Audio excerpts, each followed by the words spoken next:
gente vai agora é um pouco mais sério, é um pouco mais complexo, que é a estrutura interna. Aqui sim eu estou falando de fato, né? De como é que você vai estruturar a sua startup, a sua solução. Aqui, tecnicamente falando, temos sistema, tecnologia e tudo mais. Tem um monte de coisa para fazer. Vamos lá por partes? Então, primeiro pensa, você vai fazer sozinho, vai fazer com sócio. Primeira coisa. Se você fizer sozinho, você tem suas competências. Se você fizer com sócios, você tem as suas competências e as competências dos seus sócios. Essa é a primeira coisa que você tem que pensar. Você vai fazer sozinho ou não vai? Por quê que a gente tem que pensar dessa maneira? Porque à medida em que a gente atrai outras pessoas com base nesta solução, nessa funcionalidade, a gente vai ter a possibilidade de atrair essas outras competências das demais pessoas para atuar junto à nossa empresa. Então você de fato tem que tomar uma decisão se você vai atrair pessoas. Não, professor Lauto, trazer sócio, Deus me defenda, eu quero distância disso. Ah, isso aí é briga com o cão. Calma. Às vezes a sociedade, principalmente num ambiente tão dinâmico como o das startups, vai gerar muitos benefícios para você, certo?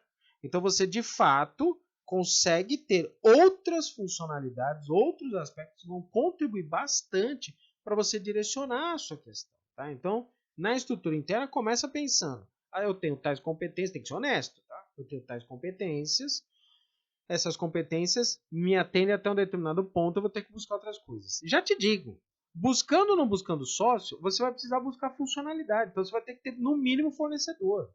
Às vezes, quando você tem um sócio, você elimina alguns fornecedores. Por exemplo, eu não sou da área técnica e eu vou buscar um sócio que é da área técnica. Parabéns, você acabou de eliminar um funcionário, aí, um fornecedor, um desenvolvedor, um dev, né, tudo mais. Arranjou outros problemas, obviamente, não tem a dúvida, também nem tudo são flores, mas o fato é que você tem que pensar que, ao juntar as suas competências com outras pessoas, você pode criar, então, um ambiente que é mais, digamos, prolifere mais ideias diferenciadas. Tá? Então, essa é a primeira ponto, a primeira questão da estrutura interna. Próximo passo depois é qual é o modelo de negócio que você vai fazer. É interessante que tem gente que fala assim, não, primeiro pensa no modelo de negócio. Quer fazer assim? Tá ótimo, não tem problema nenhum. Mas por que eu coloquei o sócio primeiro? Por incrível que pareça.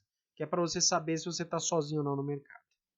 Então, se você vê no livro que termina a solução, próximo passo, modelo de negócio, já brigar não com o livro, não, ele está certo, não tem problema nenhum. É que eu gosto de pensar dessa maneira, que aí você começa a ter mais robustez, ok?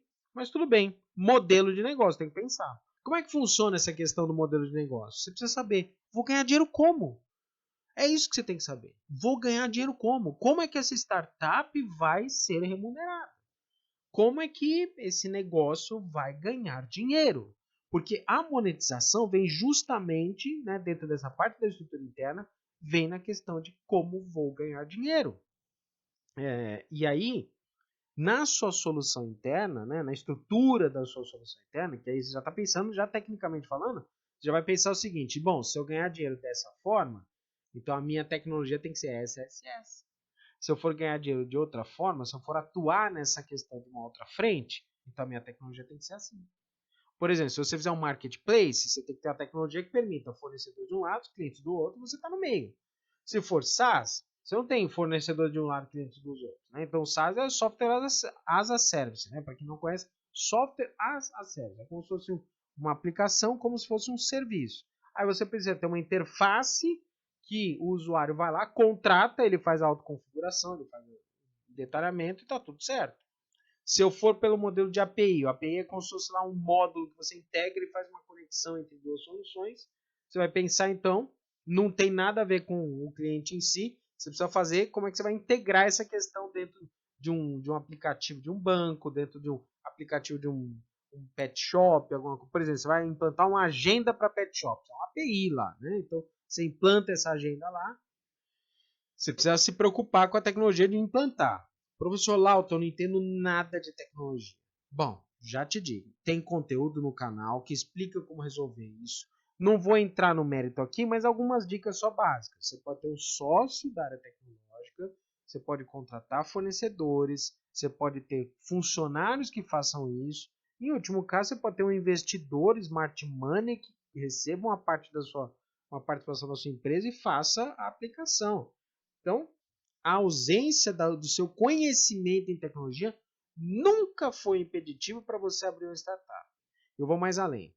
Agora, logo no começo, você não precisa se preocupar com todos os aspectos tecnológicos. Por quê?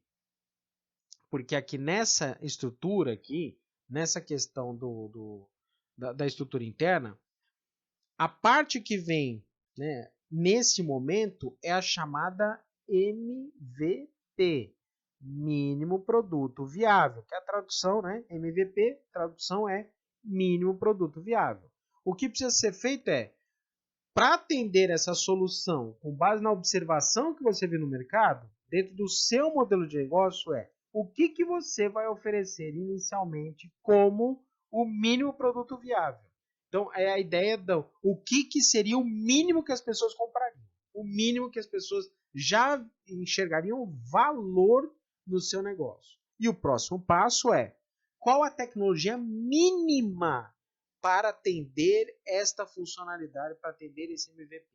E aqui vem a trava básica que muita gente se impede, muita gente fica judiando, startupeiro, né, o empreendedor startup, fica muito preocupado com a parte tecnológica, quer fazer o sistema gigantesco, já quer fazer o sistema igual do Nubank, quer fazer o sistema igual do Uber, quer fazer o sistema igual do Quinto Andar. Né? Gente, você vai começar a operação, você não tem 100 milhões de operações sendo feitas por hora, você não tem 250 mil clientes, você tem um conjunto de clientes iniciais. Na verdade, no dia zero você não tem nada, né? Você não tem cliente nenhum, você não tem estrutura nenhuma, você não tem vendas nenhuma, simples assim. Então, o que vai acontecer é que nessa parte você consegue fazer até muitas vezes o acompanhamento manual, literalmente, sem a necessidade de sistemas. Por quê? Porque você precisa, né, fazer um ponto importante que é o que a gente vai conversar daqui a pouco aí, que é o próximo passo, é fundamental. Mas você tem que pensar, né, nesse momento você tem que só iniciar. Eu vou dar até, daqui a pouco eu vou falar a palavra correta, tá? Que é o próximo item que a gente vai discutir. Então, o que a gente tem que pensar é, essa estrutura interna é, como é que vai ser? Bom, eu vou ter sócio ou não vou? Qual vai ser meu modelo de negócio? Vou ganhar dinheiro como? Qual vai ser meu mínimo produto viável e quanto de tecnologia que eu preciso inicialmente? O mínimo. Depois você melhora. Depois você vai melhorar o produto, depois você vai melhorar a tecnologia. Depois você vai melhorar os investimentos no produto, depois você vai melhorar os investimentos em tecnologia. E a estrutura vai seguir.